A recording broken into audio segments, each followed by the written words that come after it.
search and rescue efforts are called off at the site of a school building that collapsed in Lagos. An interfaith immigration council in Canada provides a sanctuary for asylum seekers. We'll have a report. And in our health segment, a closer look at the causes of and treatments for acne. Africa 54 starts right now. Good evening and welcome. I'm Vincent McCory. This is Africa 54. Nigeria officials on Thursday have halted their search and rescue efforts just one day after a deadly school building collapsed in Lagos with an unknown number of students inside. At least 8 people have died, but the number is likely to rise. Authorities say 37 people have been freed from the concrete and twisted steel debris. Anguished and emotional families protested the search stoppage, but a National Emergency Management Agency official said the workers had reached the foundation of the collapsed 3-story building and they did not expect to find any more people. Frantic efforts to find more people went well into the night. It is still to be determined why the building collapsed, but building collapses are common in Nigeria, where new construction often rises without regulatory oversight. A Lagos state official says the building, which had been marked for demolition, was classified as residential and the school was operating illegally on the top 2 floors. There is mounting frustration and anger in Addis Ababa. Families of some of the 157 victims of Ethiopian Airlines Flight 302 stormed out of a meeting with the airline Thursday, complaining they are not being given timely information. Elsewhere on Thursday, others paid their respects to the victims of that airplane crash site. At that airplane crash site, some relatives of victims traveled to the crash site in a somber convoy. Upon arriving, some wept as they looked out over the crash location in Bishoftu. All 149 passengers and 8 crew died, including 9 Ethiopians, when the jet crashed 6 minutes after taking off from Addis Ababa en route to Nairobi on Sunday. The jet plunged into a field 60 kilometers outside the Ethiopian capital. The impact of the crash and the fire left the victims' remains in fragments that could take weeks or months to identify. Many people are frustrated because in the Ethiopian Orthodox and Muslim faiths, religious rules call for the burial of the dead as soon as possible. Amid intense domestic and international pressure, the U.S. government finally relented and grounded all Boeing 737 MAX 8 and 9 jets. President Trump issued the emergency order shortly after Canada announced they had new satellite data that may show similarities between the crash of Ethiopian Air Flight 302 on Sunday and the Indonesian Lion Air crash last October. VOA White House correspondent Patsy Widakuswara has the latest. The 737 MAX 8, Boeing's best-selling jet, will no longer fly the U.S. skies after President Trump declared an emergency order to ground it. I didn't want to take any chances. We didn't have to make this decision today. We could have delayed it. We maybe didn't have to make it at all, but I felt it was important, both psychologically and in a lot of other ways. The day prior to Trump's announcement, Boeing CEO Dennis Muilenburg spoke with Trump by phone and reassured him the aircraft is safe. As a key military contractor, Boeing is a major lobbying force in Washington. The company donated $1 million to the presidential inaugural fund, and Trump has called the CEO a friend. It's a very tough decision from the standpoint of a company like Boeing. It's a great, great company with a track record that is so phenomenal. Through a statement, Boeing said they support the temporary grounding, but continues to have full confidence in the safety of the 737 MAX. Boeing shares have dropped 15% since Sunday's crash. The 737 MAX jets have crashed twice in 5 months, killing nearly 350 people, including those on board Indonesian Lion Air that crashed in October. A few hours before Trump's announcement, Canada joined dozens of countries in banning the aircraft. The new information, and I hasten to say this is new information that we received and analyzed this morning, comes from validated satellite tracking data suggesting a possible, although unproven, similarity in the flight profile of the Lion Air aircraft. Ethiopian authorities have recovered the aircraft's black boxes and plans to send them abroad for investigation. The flight data and cockpit voice recorders will provide important clues about the cause of the crash. Patsy Widakuswara, VOA News at the White House. U.S. transportation experts are investigating why two planes collided on a Los Angeles area runway, killing one person and injuring another.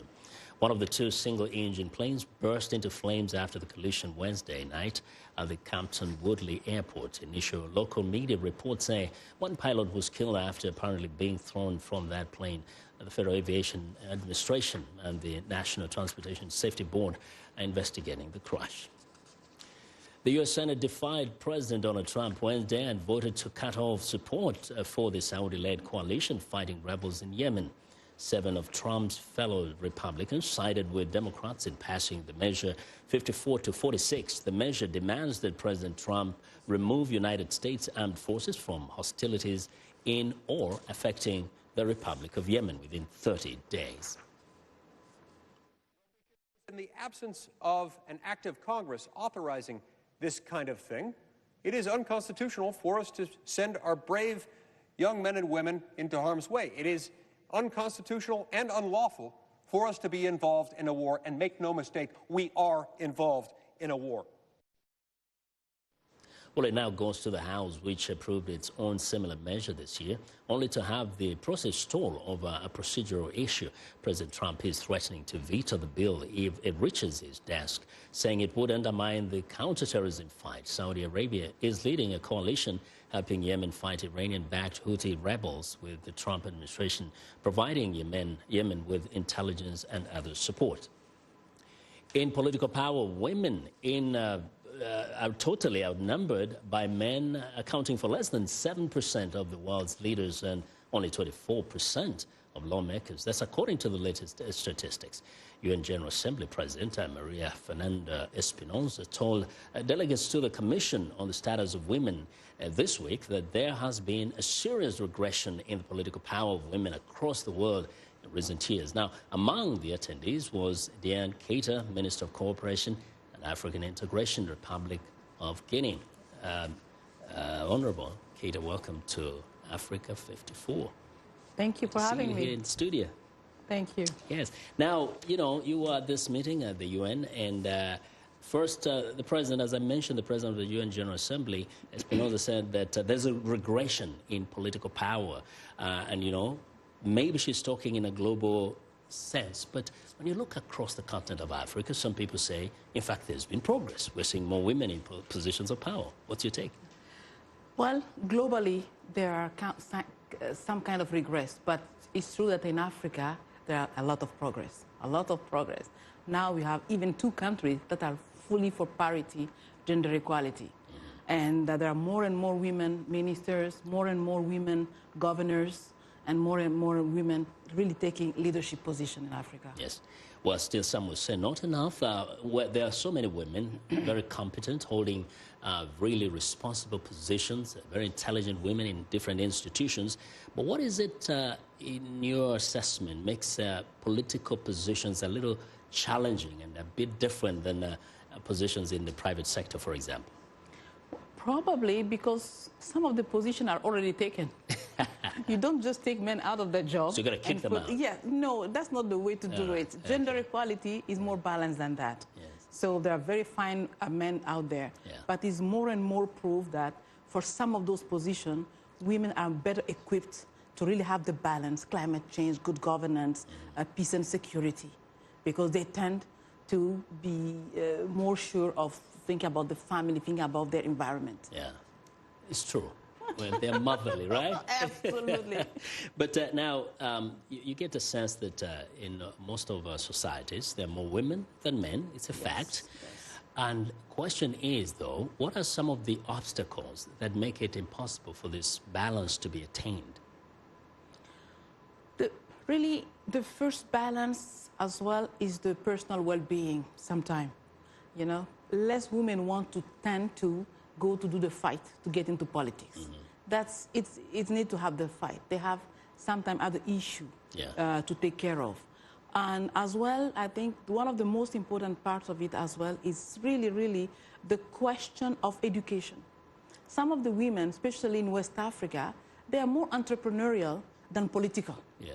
Because then they can, give subsistence to their family. Yeah. So probably this is the the part of makes Now, it very of difficult. course, the education, and perhaps depending on the country, Okay. there could be some unique challenges. And what I know is that there have been so many forums where things have been discussed. It looks like it is known what the obstacles are. Question is, do you see any deliberate effort across the continent to really remove these obstacles so that women can attain to this position? Absolutely. I think there is a definitely shift in paradigm of gender equality throughout the continent, throughout African Union, ECOWAS, all those regional, women as really being at the center stage of everything. And if I take my own country, our motto, the motto of the president is féminiser and rajeunir. It means, more women and more younger people. Yes. And really we're getting there. Okay, younger people, I hope that includes me. Absolutely. Now, let's talk about, politics by its nature is believed to be a really dirty game. I'm sorry, but it has been proved all over the world. Question is it possible for women to behave differently if they attain to political position despite of the nature of politics and the corrupting nature of politics? I think so, yes. I think so. I'll take my own case. I come from the humanitarian world. So what I try to do, the little I'm trying to do, is to better the life of the people, to mobilize resources for the other sector to do good. In Guinea, for instance, this is the first time in our history that we are 152 out of 150 countries in doing business. We are getting better. So maybe the political world is corrupted, but not all of it. Some part is doing very good. It won't corrupt you. No, because we need to do the job. It's tough, though. It is tough. But we need to do the job, and we are doing the job. It's like swimming and playing in the mud without getting dirty. Now, question, another, I think it's a critical question here. Why is it more important, and we might be repeating ourselves here, for women to be in positions, especially political positions in leadership? Because probably, and certainly, if I take it in my own case, we tend to be more balanced in the life issues. We tend to take care of either the political side only for the politician, but also the environment, the economical, the health. Health is important. Women still die in giving birth. So it's not just balancing for the sake of it, but it's that women will bring in a different kind of approach. Different perspective, because they are really the basis of the family in that part of the region. That's why I think it makes all the difference when you have women in politics, because we don't tackle the issues the same way. We are much more down to earth than trying to make a career. We are there usually to solve an issue. Yeah, I would say I just hope women can maintain that part, that femininity, that motherliness, because if they try to be like some crazy men, then there's no hope in society. And that will be terrible for us. It will be terrible. We're not there yet. Thank you very much for being with us here today. Thank you so much. That's Honorable Diane Keita, who is the Minister of Cooperation and African Integration, the Republic of Guinea. Now, we want to know what you think about Africa 54 and the stories we cover. Join the conversation on Facebook. The address is Africa 54. We're also streaming our show live on Facebook. So check us out and share our show with your friends. Find me on Twitter at VOA Vince McCory. Still ahead on Africa 54, how an interfaith council in Canada is making asylum seekers feel welcome. But first, a look at Thursday's headlines.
When Somalis and others seek asylum in Canada, the Manitoba Interfaith Immigration Council in Winnipeg provides everything from temporary housing to legal services. In part 2 of our series, Taking Flight, viewer senior analyst Jeffrey Young visits the council's welcome place.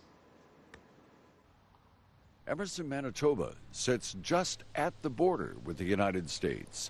Over the past few years, scores of asylum seekers have crossed into Canada there, legally and illegally.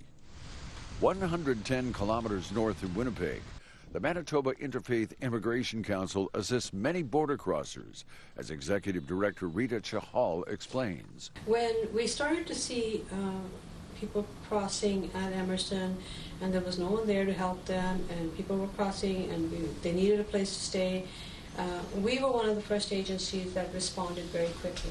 Jean-Pierre Venegas is a senior manager at the Council's Welcome Place facility.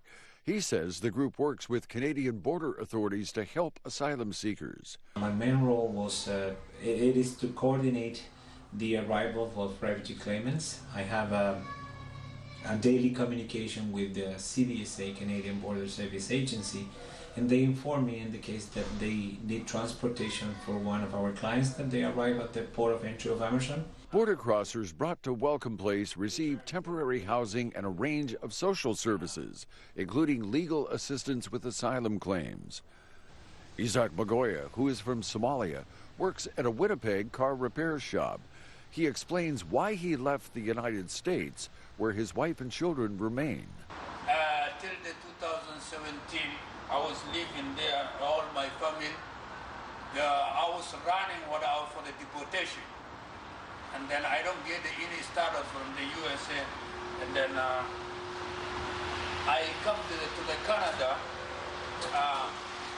to find because to scan the deportation. Welcome Place is helping Magoya settle, but he says life won't be complete until his family joins him in Canada. They asked me about my asylum case, and then take me to the place I can stay.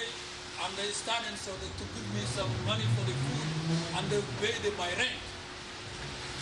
Then to check it for and then give me also the work permit, the opportunity, and then I got a driving license to work. And then right now I'm working it hard. I'm working it hard right now. Only what is left right now in my family. Winnipeg's Somali community is vibrant and growing. We'll hear from more of them in the next segment of this series, Taking Flight. Jeffrey Young, VOA News, Washington. Well, be sure to visit Africa 54's Facebook page to learn more about the series.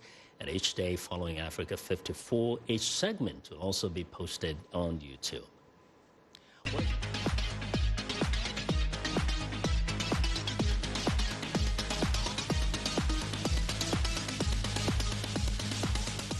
It's time now for our health report.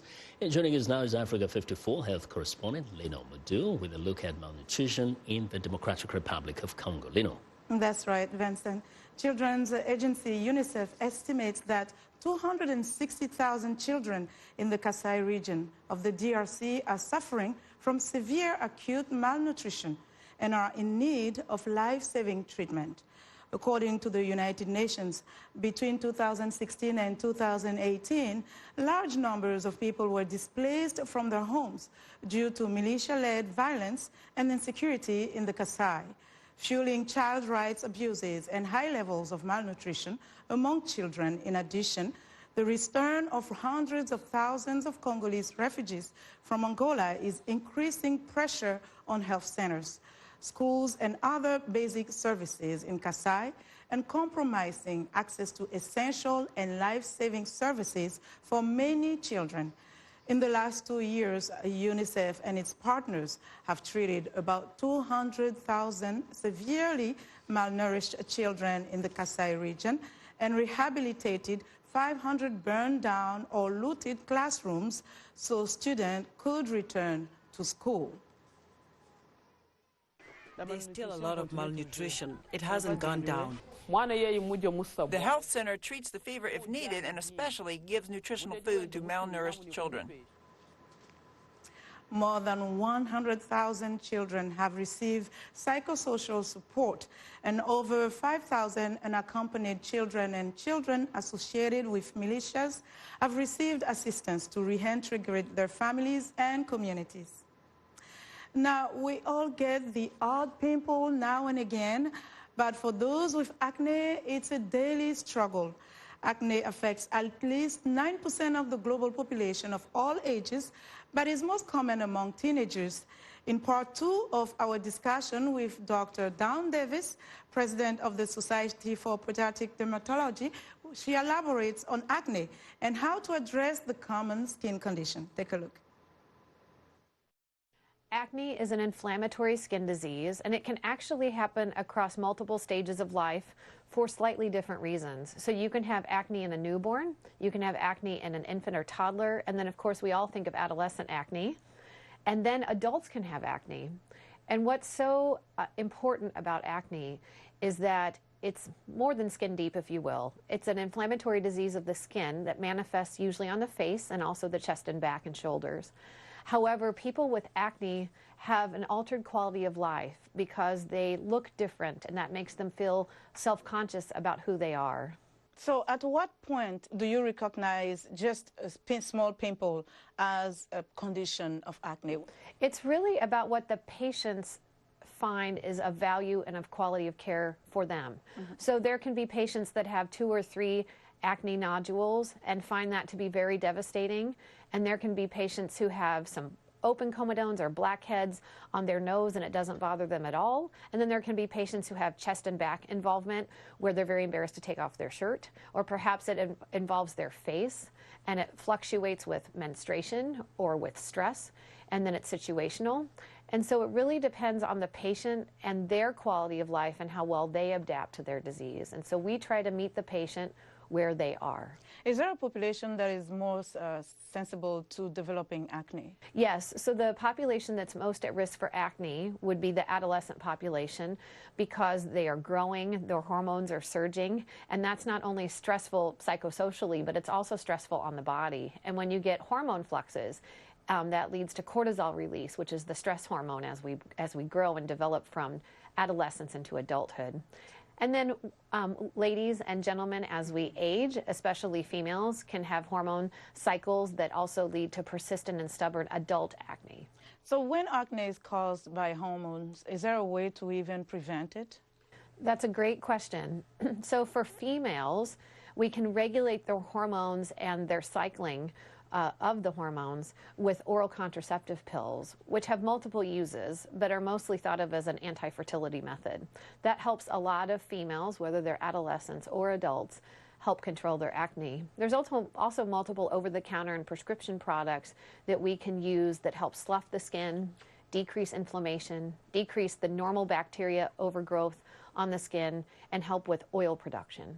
What about for men? So for males, there's no equivalent, and the acne decision tree, if you will, of treatment options for men is much shorter than for women. We have a group of blood pressure pills that can be used off-label indication for acne for females, but men cannot take them. And so if you can't take oral contraceptive pills as a male, or these blood pressure medicines that alter skin hormones, then what we can do is send you to advanced treatment, which is oral isotretinoin. And that is a treatment that we give both males and females for severe acne. What about children with acne?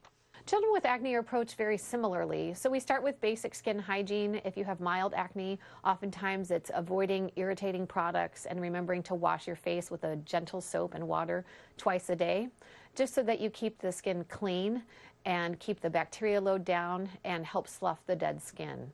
We recommend that you don't scrub at your skin, that you simply gently wash the skin to allow the skin to heal. We don't abrade our other body organs, and we don't recommend abrading the skin either. Then you can move on to over-the-counter products, which tend to contain benzoyl peroxide or salicylic acid. Those can be very helpful for children and adults that have acne. After that, we go to prescription products that have tretinoin or, for example, tazarotene, and topical antibiotics that can be used in combination with benzoyl peroxide that can be effective. We can use oral antibiotics for a short term to help with the inflammation of acne, but we can't use them long term for acne because we don't want to alter the microflora of your skin or of your gut. And we want to be aware of the issue of antibiotic resistance in the community. And then lastly, we move on to hormone regulation for females and then on to isotretinoin for men and women.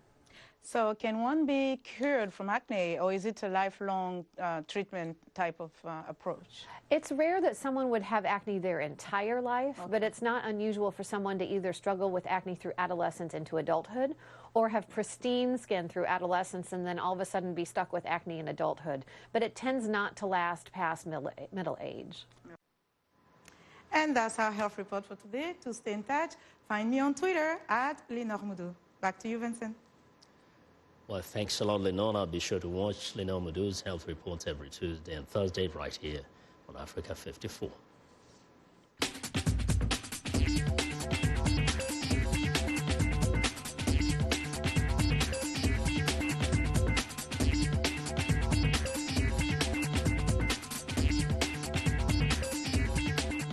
And here's what's trending. And an expected method of chocolate making.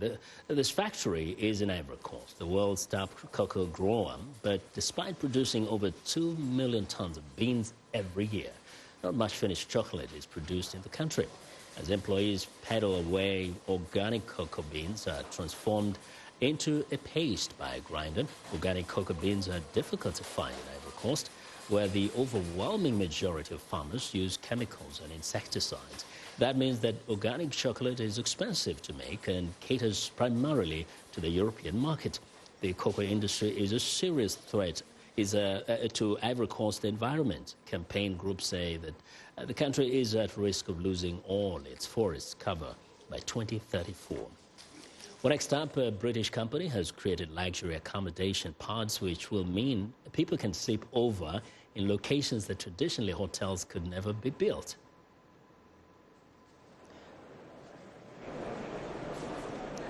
Well, the Vistides pods are classified as non-permanent structures.